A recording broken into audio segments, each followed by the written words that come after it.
Bien, bonjour, je suis Bernard Benayoun, je suis le dirigeant de Bamboo for Life, qui est une société qui a été créée en 2018. Nous sommes concepteurs, fabricants et exploitants de stations de bambou assainissement.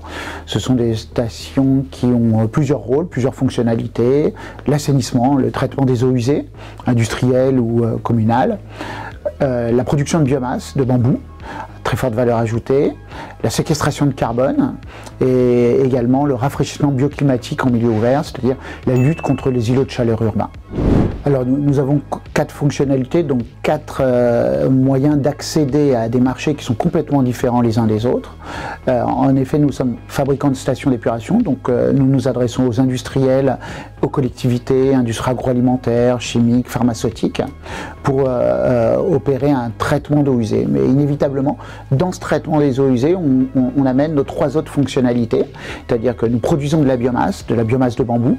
Cette biomasse, c'est un autre marché qui s'adresse aux fabricants d'objets ou de matériaux composites, de charbon actif, et tout ça va pouvoir être réalisé avec de la biomasse de bambou. La 3e fonctionnalité, c'est encore un autre marché, c'est la séquestration de carbone. En fait, à l'échelon mondial, il y a une bourse du carbone qui nous permet d'essayer de lutter contre le réchauffement de la planète. Et pour ça, il faut séquestrer le plus de carbone possible. Et c'est justement le rôle de la plante. Le bambou est l'un des séquestreurs de carbone le plus puissant de tout le règne végétal.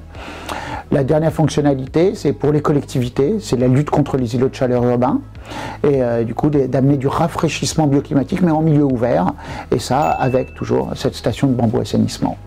Donc Bamboo for Life, c'est une société qui a été créée en 2018, mais sur une technologie que nous avions déjà largement éprouvée par le passé. Donc on a déjà un marché qui est existant. On a commencé à faire des stations d'épuration en France, mais également à l'export, au Mexique, Afrique de l'Ouest, Philippines, Océan Indien. Et notre objectif aujourd'hui, c'est de développer l'équipe. Nous sommes actuellement une petite équipe, mais besoin de se développer, donc de recruter, de lever des fonds certainement en 2022, cette année, et de commencer notre programme d'export, notamment ciblé sur l'Afrique de l'Ouest. Alors pour Bamboo for Life, comme pour toutes les entreprises qui partent à l'export, il faut d'abord préparer et anticiper. Toutes les questions doivent être mises sur la table. La première, juridiquement parlant, est-ce que je crée une filiale, est-ce que je crée une JV ou est-ce que je fais de la distribution directe? Ensuite, il y a tous les aspects sociaux. Est-ce que j'envoie un collaborateur par un VIE? Est-ce que je fais un recrutement sur place? Ou encore une fois, est-ce que je fais de la sous-traitance? Le point suivant, c'est anticiper la logistique. Envoyer du matériel prend du temps et il faut penser au dédouanement. Enfin, les 2 derniers points, pensez réseau. Faites-vous accompagner de réseaux comme l'Apex ou de financeurs publics comme Business France. Dernier élément, le financement. Il y a des financements qui sont spécifiques à la fois chez BPI, mais également chez vos partenaires bancaires. N'hésitez pas à les solliciter. Alors nous sommes dans une phase un peu charnière de notre développement. Nous commençons à avoir un pipe bien rempli et des perspectives de développement avec un bon chiffre d'affaires en 2022. Et nous nous posons la question de savoir quel est le moment le plus opportun pour faire une levée de fonds. Et essayer d'avoir déjà un bon chiffre d'affaires, donc pour avoir une bonne valorisation. Mais en même temps, la question se pose, quel est le meilleur moment pour faire cette levée de fonds ? Alors Bernard, la clé d'une levée de fonds réussie est d'abord l'anticipation et la maîtrise de son calendrier.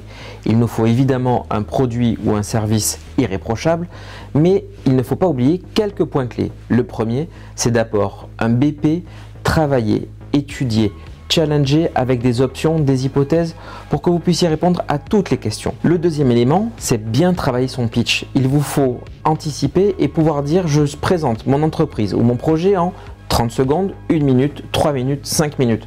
Vous ne savez pas dans quelles conditions vous allez être testé, donc n'hésitez pas à vous entraîner. Et enfin, il faut s'adresser aux bonnes personnes. Identifiez les acteurs clés dans votre produit ou votre service.